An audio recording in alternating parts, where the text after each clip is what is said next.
Hello, folks.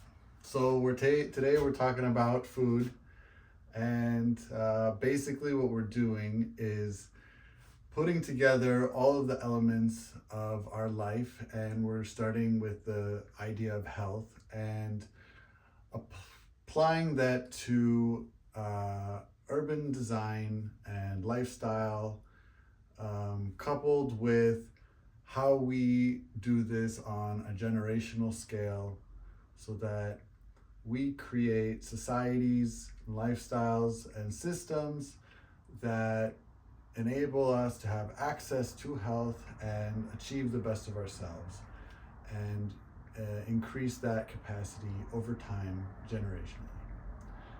So, food is one of the biggest key components to health because it's what gives us our nourishment, and it's also one of the most complex because food is coming from nature, and nature is something we barely even understand, but we certainly understand it, and we certainly know how to utilize it and connect with it, and we have been, and that's why we're here today. So if you think about like hunter-gatherer times, we had this flow with the forests and could understand, the different things that were edible. We would try different stuff and we would die, and some stuff would make us feel good, and we would keep eating it. And basically, there is this knowledge that gave us an understanding and this connection with nature, and we really, through our human creativity, built on that, and discovered that we can actually inject ourselves in the natural process and help things grow faster, plant things, make them grow, and harvest things, and even process things. Some things that might not be readily available, we've been able to make them available through processing. So, but if you just take a look at that ancestry, essentially we are in direct contact with the nature, and we are moving to get that food, and moving outside in the sunshine, and we understand the seasons, and the things that we're eating, they're picked and then they're eaten.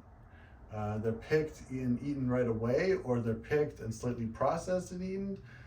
And that is a really key component to how I feel people really were able to be healthy. Is these plants were very high in nutrition, and they were eaten very fresh, which was key to making use of all that nutrition.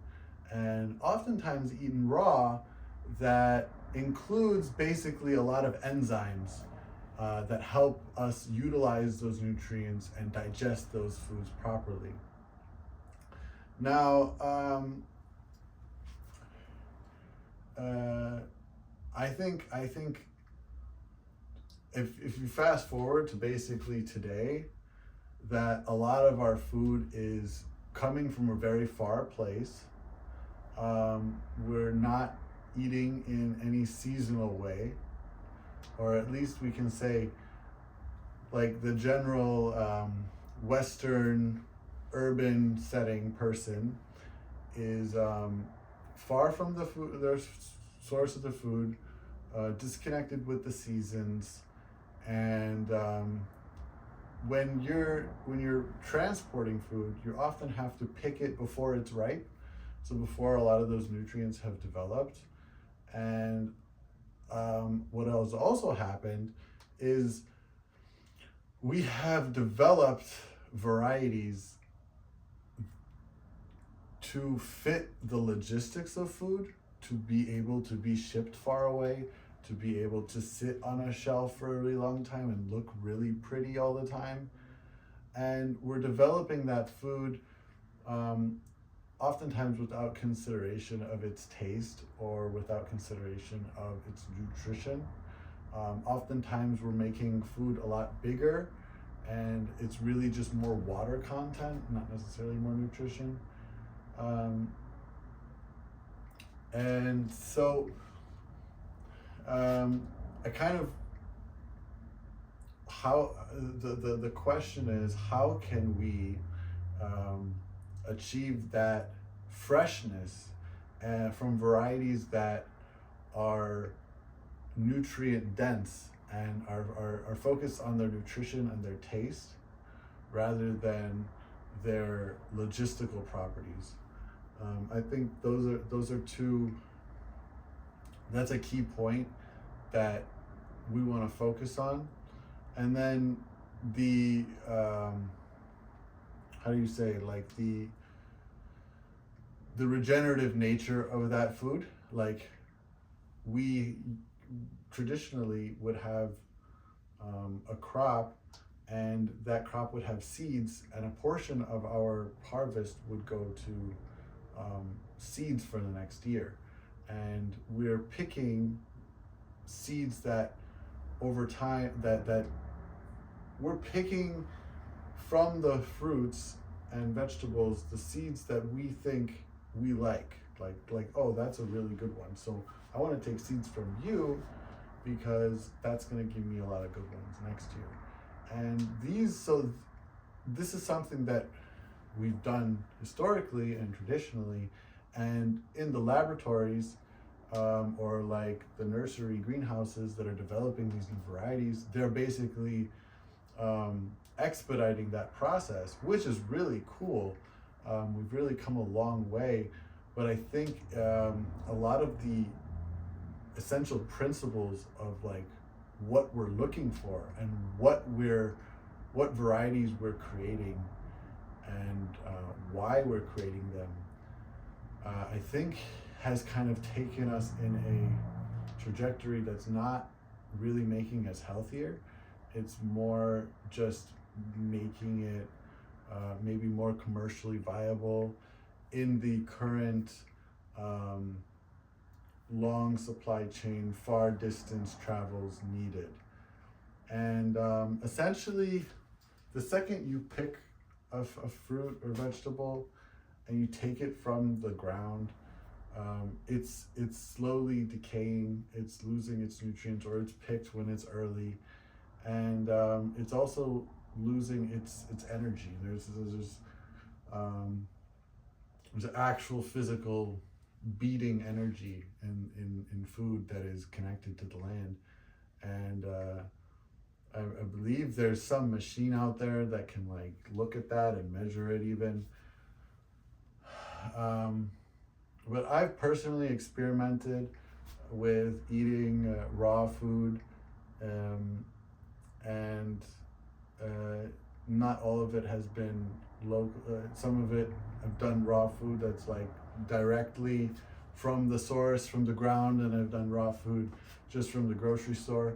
In general, those enzymes, the act of chewing, there's a lot of things about raw food that just makes, at least made me feel amazing. But even if not eaten raw, just taking fresh food and that was picked freshly and sourced freshly and cooking it and preparing it, I believe could have significant benefits. And the whole idea is like a lot of these varieties that there's a lot of varieties out there that are taste amazing, so special, so nutrient dense, yet they're not acclimated to the supermarket and those long distance travels. So when we localize food and make that supply chain much shorter and much more direct, we have access to a lot more nutrition. And the more nutrient dense food you get, essentially the less food you have to eat. to some extent, and that's less energy you're spending um, eating food too.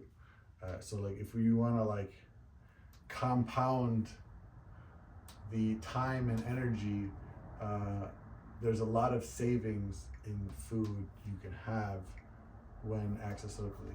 So one principle that we really want to have in our society design is local food production, a local food production system where people have access to food close by. They understand the seasons, they're eating with it seasonally, obviously, because you need to, you're going to eat what's available.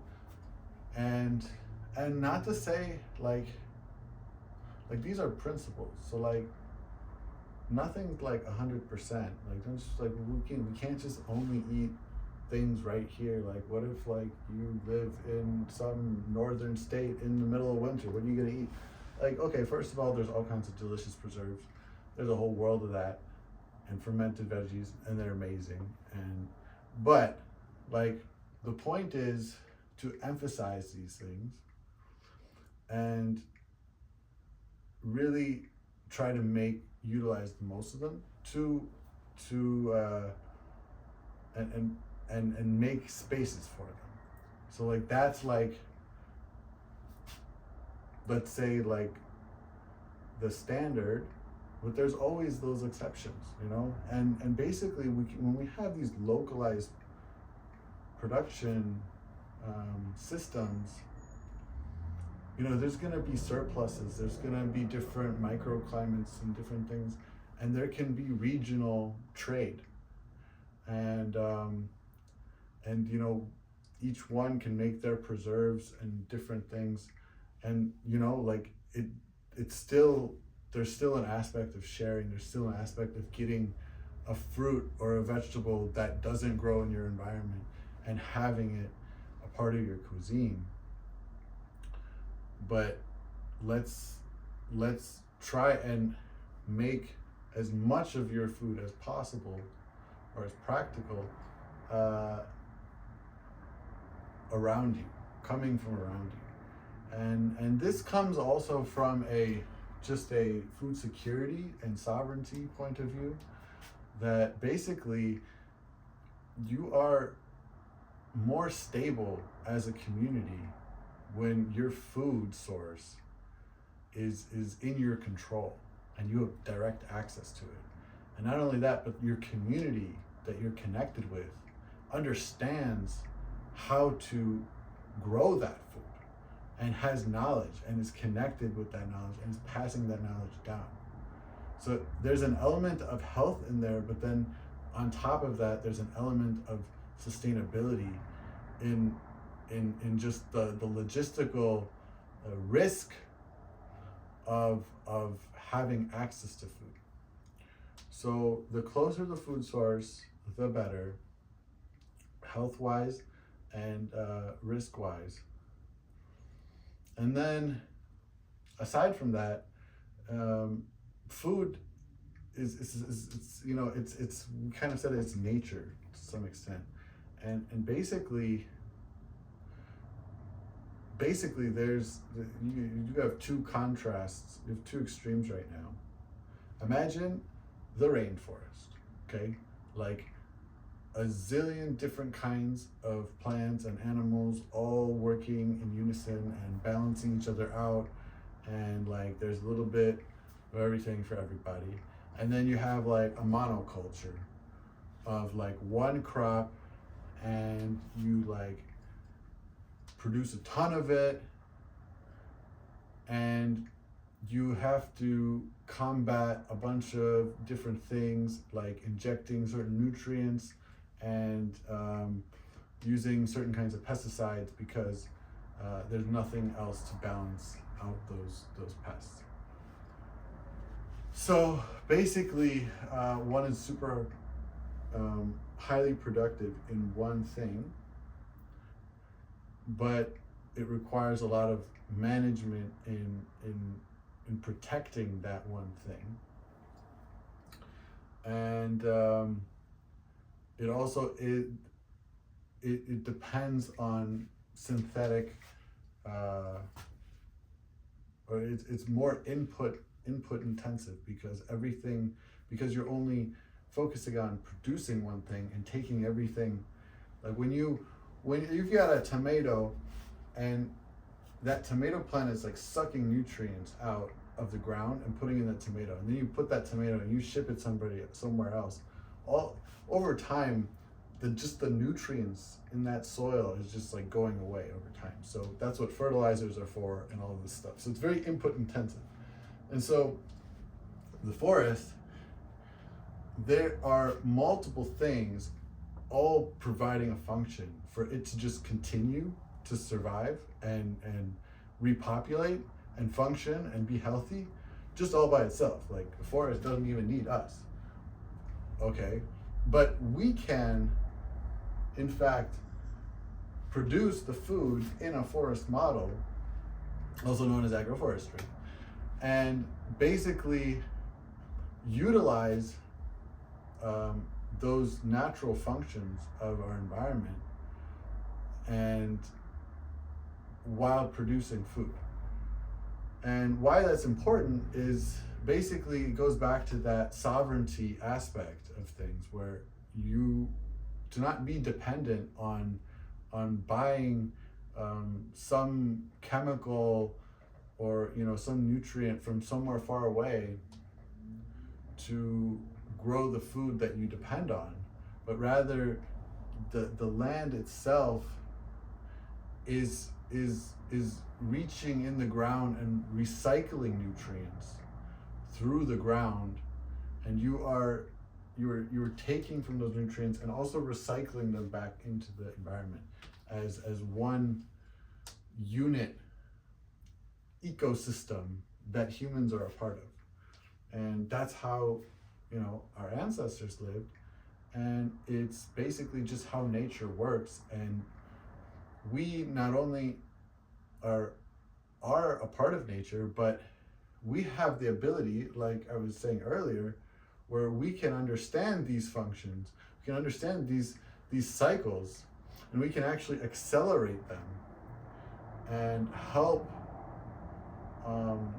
the ecosystem function very well for what we want it to function for.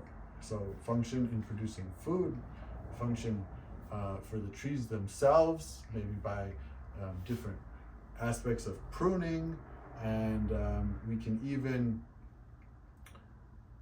accelerate the cycle of the minerals and the carbon cycle by stressing the plants to grow faster, by pruning, and also processing the plants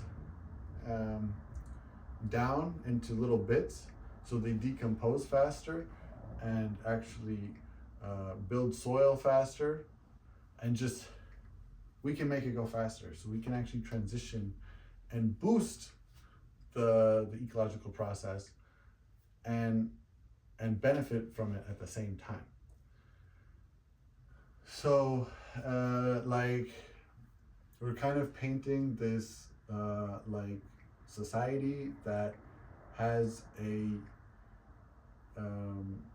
big aspect ingrained throughout it of different ecosystem models, agroforestry ecosystems that are producing food and for the local community, and that local community will ingest it and also process it and also share those processes, and that will be one core aspect of providing good access to health. And there is a lot more in this whole topic of food, but I feel that's a general overview. And these videos are really just intended to mind dump just the things off the top of my head. There's really a lot to go through, and what I really would like to do is get a lot of this analyzed and put on paper and a little bit organized over time. That's gonna happen, because ultimately all of these different aspects are just different aspects of society that are gonna kind of come all together, and we're gonna analyze how they can all feed into each other. And moving into that, we can kind of compare some of these things later on. I want to look at different communities and different parts of the world, and just how their food system, their urban design, their lifestyles, the different aspects of the society, and kind of make an analysis and comparison of how stable they are, how sustainable, and so that we can kind of, you know, start bringing this into the real world, and you know, see some of the models that, you know, have, I believe there are communities like small eco villages that have implemented some kind of agroforestry system. So we're gonna go visit those and take a look at those at some point.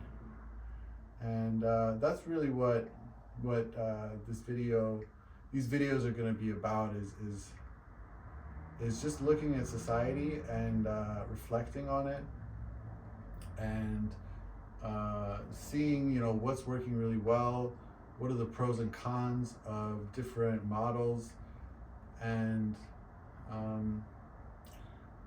you know, move towards something that takes the best of everything,